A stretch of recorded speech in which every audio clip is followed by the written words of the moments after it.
Hello friends, നമസ്കാരം. ഇന്ന് നമ്മളെ മണാലിയിലെ 4ാമത്തെ ദിവസമാണ്.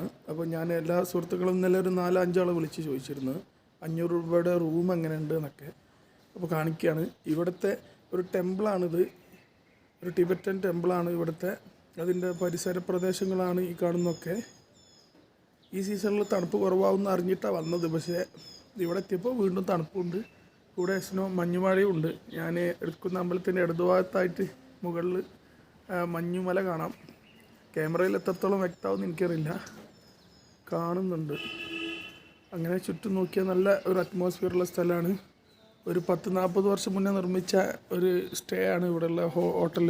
ഇവർ താമസിക്കാൻ തരുന്ന റൂമുകൾ. അപ്പം 500 രൂപയ്ക്കുള്ള ഒരു വർത്തൊക്കെ ഉണ്ട്. ഞാൻ റൂമൊക്കെ കാണിക്കാം. റൂം ഇതാ പഴയ മോഡൽ മുസൈക്ക് ചെയ്ത റൂമാണ്. 2 സ്റ്റൂളുണ്ട്, ഒരു ടേബിളും ഉണ്ട്, 1-2 പ്ലഗുകളും ഉണ്ട്, 2-3 ലൈറ്റുകളും. സാധാ പോലത്തെ എല്ലാ റൂമും കാണുന്ന നാട്ടിൽ 500 രൂപ കിട്ടുന്ന സെയിം റൂമുകളെ പോലെ. ഒരു വ്യത്യാസമുള്ളത് എന്താണെന്ന് വെച്ച് കഴിഞ്ഞാൽ വലിയ ഹീറ്ററുണ്ട്. അത് ഓണാക്കി കഴിഞ്ഞാൽ 24 അവർ ചൂടുവെള്ളം ആ പൈപ്പിലും ഇവിടെ വാഷ് ബേസിലും കിട്ടും. ഒരു 500 രൂപയ്ക്കുള്ള ഒരു വൃത്തി പ്രതീക്ഷിച്ചാൽ മതി. എന്നാലും കുഴപ്പമൊന്നുമില്ല, വർത്താണ്, നല്ല വൃത്തിയൊക്കെ ഉണ്ട്. അങ്ങനെ വരുന്നുണ്ട്.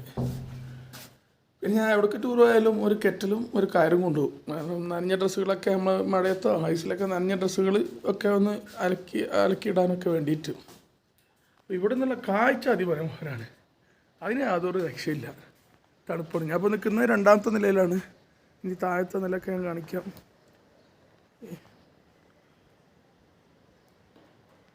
ഇവിടെ അമ്പലമുണ്ട്. ദർശനം നടത്തുന്നവർക്ക് ദർശനമൊക്കെ നടത്താം. ഞാൻ മിനിഞ്ഞാന്ന് പോയി കണ്ടിരുന്നു. ഇത് മാൾ റോഡ് പറഞ്ഞ ഇവിടുത്തെ മണാലിയിലെ ഏറ്റവും വലിയ മാർക്കറ്റിൽ നിന്ന് ഒരു 200 മീറ്ററോ 200 ചില മീറ്ററോ അങ്ങനെ എത്രയോ ഉള്ളൂ വ്യത്യാസം. ഇവിടുത്തെ KSRTC ബസ് സ്റ്റാൻഡൊക്കെ ഇവിടെ തന്നെയാണ്. ഇപ്പോൾ ഞാൻ ഫോക്കസ് ചെയ്യുന്ന നേരെ ഏരിയയിലുള്ള ആ ബിൽഡിങ്ങിൻ്റെ ബാക്സിലായിട്ടൊക്കെ ഉള്ളതാണ് മാർക്കറ്റുകൾ ഇവിടുത്തെ. ഇതിവിടെ ആകെയുള്ള വലിയ പട്ടണം ഇതാണ്. വേറെ മണാലിയിൽ വലിയ പട്ടണങ്ങളൊന്നുമില്ല നമ്മളെ നാട്ടിലത്തെ പോലെ. ഇവിടെ മാൾ റോഡ് എന്ന് പേരുണ്ടെങ്കിലും ഞാൻ ചെന്ന് നോക്കുമ്പോൾ ആകെ ഒരു 4-5 ഷോപ്പുകൾ ഒരുമിച്ച് ചേർന്ന് കച്ചവടം ചെയ്യുന്നതാണ് ഇവർ മാളും എന്ന് പറയുന്നത്.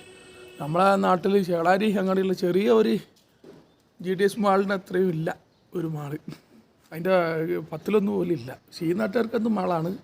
ഇവിടെ നമ്മളല്ലാത്ത ആരും വലിയ സാമ്പത്തികമുള്ളവരല്ല. ഇവിടെ വരുന്ന ടൂറിസ്റ്റുകളാണ് കൂടുതലായിട്ട് സാമ്പത്തികമുള്ളവർ. അല്ലാത്തവർ അധികമില്ല. നമ്മളെ കൊണ്ട് ജീവിക്കുന്നവരാണ് ഇവിടെ കൂടുതൽ. ചില ഗ്രാമങ്ങളൊക്കെ റോഡ് അവിടെ എൻഡാവുക. 500-600 ആൾക്കാർ മാത്രം താമസിക്കുന്ന ഐസുള്ള ഏരിയയിൽ കുറേ ഗ്രാമങ്ങൾ ഞങ്ങൾ കണ്ടു. പിന്നെ അങ്ങോട്ട് റോഡില്ല. അത് 10-40 അല്ലെങ്കിൽ 100 വർഷത്തിൻ്റെയൊക്കെ മുകളിൽ എങ്ങനെയാണ് അവർ ജീവിതശൈലി അതന്നെ ഇപ്പോഴും അവിടെ പിന്തുടരുക. കുറച്ച് തണുപ്പത്തിട്ടുള്ള കോട്ടുകളൊക്കെ സർക്കാർ കൊടുത്തല്ലാതെ പുതിയ ജീവിത രീതിയൊന്നും അവരിതുവരെ സ്വീകരിച്ചിട്ടില്ല. മരപ്പട്ടി കൊണ്ട് പലക കൊണ്ടൊക്കെ അടിച്ചിട്ടുള്ള വീട്ടിലാണ് ഇപ്പോൾ അവർ താമസിക്കുന്നത്.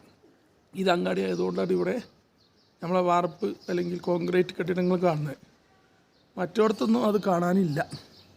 ഒക്കെ മരത്തിൻ്റെ തന്നെയാണ് ഉള്ളേരിയക്കൊക്കെ പോകുമ്പോൾ. ഈ ടൂറിസ്റ്റുമായിട്ട് ബന്ധപ്പെട്ട് ജീവിക്കുന്നവരടുത്ത് വണ്ടിയും കുറച്ച് സൗകര്യങ്ങളും കാണാം. വീടിൻ്റെ നടുവിൽ പാചകം ചെയ്യാനും പിന്നെ അവർക്ക് റൂമിൽ ചൂട് കിട്ടാനുമായിട്ടൊരു സാധനം അതുപോലെ വീട്ടിലൊക്കെ കണ്ടു. ഒരു തീ കത്തിച്ച് അതിലൊരു കോയിൽ പോയി സെൻറ്ററിൽ മുകളിലേക്ക് പുക വിടുകയും ആ സെൻറ്ററിൽ വെച്ചിട്ട് ഭക്ഷണം പാചകം എല്ലാം കിടന്നുറങ്ങുമ്പോൾ ചൂട് കിട്ടാൻ വേണ്ടിയിട്ട് അങ്ങനെ ഒരു സെറ്റപ്പ് ഇവിടെ കണ്ടു. അപ്പോൾ ഓക്കെ ഫ്രണ്ട്സ്, താങ്ക്സ്.